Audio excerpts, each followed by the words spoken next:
guys, kumusta po kayo?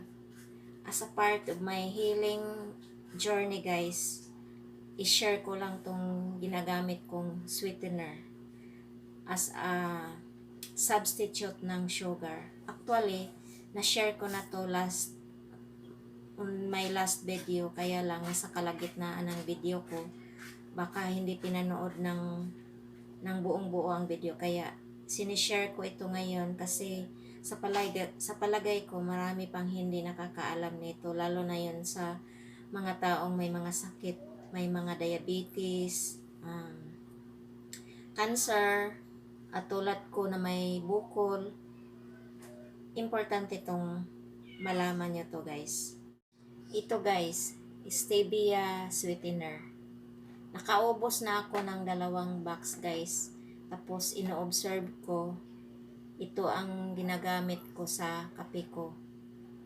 Hindi naman sumasakit yung bukol ko, kaya siguradong safe ako dito. Kaya i-share ko sa inyo. Medyo may kamahalan lang guys. Marami itong brand.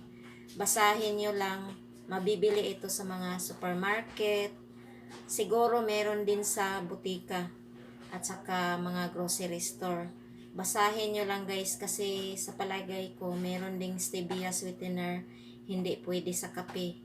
Pang ano lang, pang malamig lang.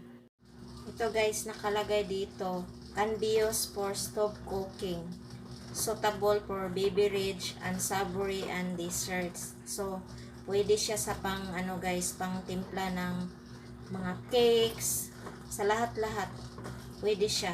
Kung doubtful kayo guys, i-research nyo ang stevia benefits. Nasa Google. I-research nyo para madagdagan yung kaalaman nyo. Safe talaga siya gamitin sa mga high blood at saka diabetes. Especially sa may mga cancer. And that's all for now guys. Maraming salamat po sa panonood. Bye-bye.